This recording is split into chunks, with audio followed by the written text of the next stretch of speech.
Just going to do you a quick demo of the distortion box, Leenoz DIStortion. We'll play the original sound.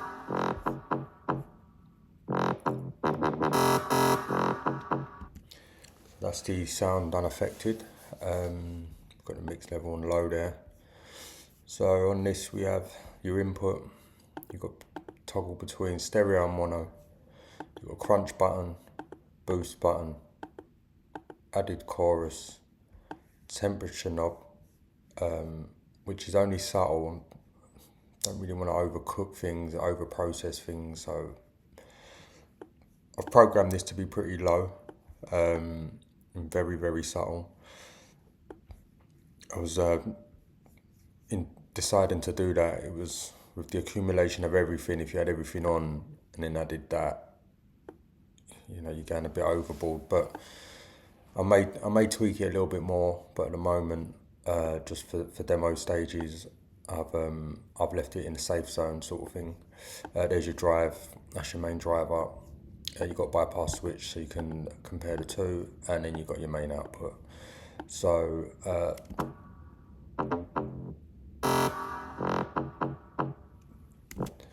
that's our loop, our bass loop, synth bass, just a standard loop. What I'll do is I'll keep the level, I'll keep that 12 o'clock, and I'll keep these levels low. I'll turn all these off. And then what we can do is just introduce it and then see the types of effects that each parameter has.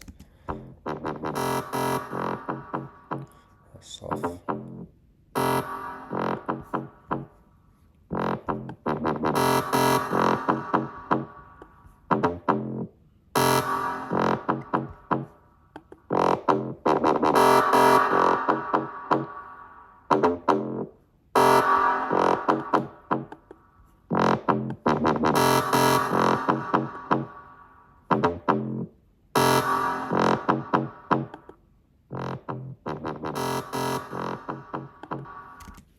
So you can see the crunch there, and the boost does change it. It brings it right out.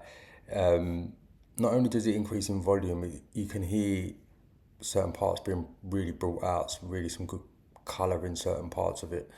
We'll do the chorus now.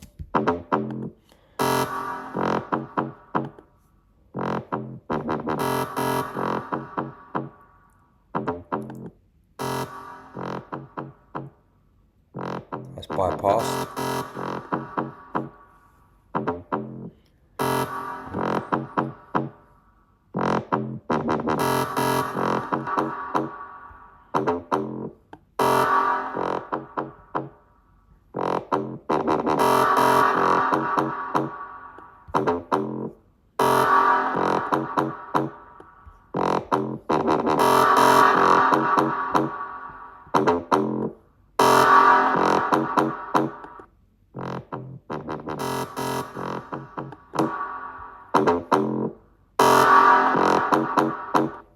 So you're really seeing the difference between the two.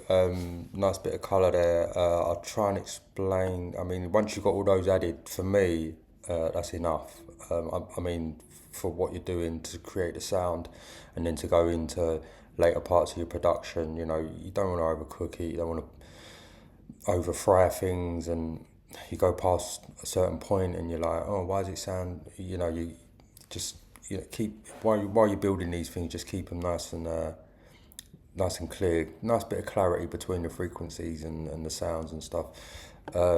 So just to try and demonstrate something about the colour, the temperature, sorry, which is colour basically. It added all these and the drive, and then adding it quite high up in the mix. That for me would just tip it over the edge if you had like too much of that colour, because I think that sounds quite nice. Even if you put the driver up nice and loud, you toggled these on, yeah, you know, you pushed up the input so that the starting signal's nice and high. You're cooking it, you know, nicely there, and then you're going to add another parameter to it, which is fair enough in some aspects, but you need the option. I've left it pretty low and slightly ineffective, just for the option.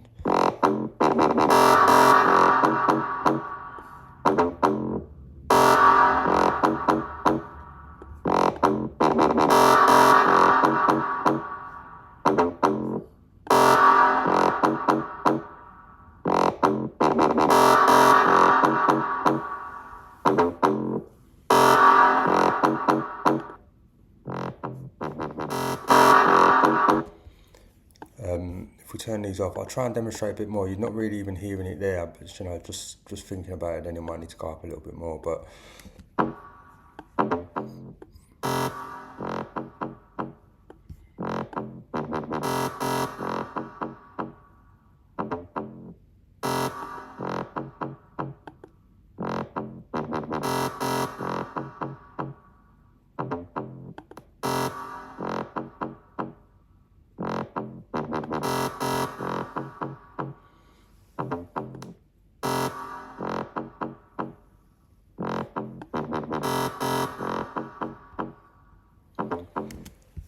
I mean, there is a slight difference, but it isn't great. I think I might have to just tweak that a little bit more. But once the problem with this is the sum of it.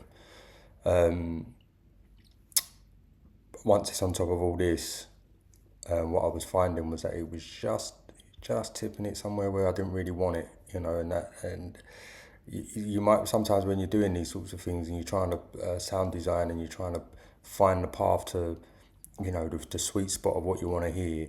Sometimes something like that probably unnecessary. You know, you don't really want to overwhelm yourself. But at times, if you wanted to just not use so much of the rest of these and then just add a little bit with that, it just adds on top. You know, you don't want to just keep piling stuff on top of stuff. For me, but yeah, that's the Leenoz DIStortion plugin available on VST3 and AU.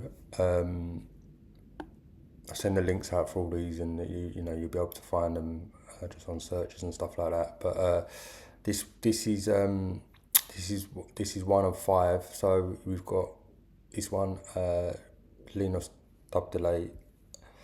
There's a dub siren, which is an instrument. All it does is play the siren sounds and stuff. And then you've got the mastering EQ.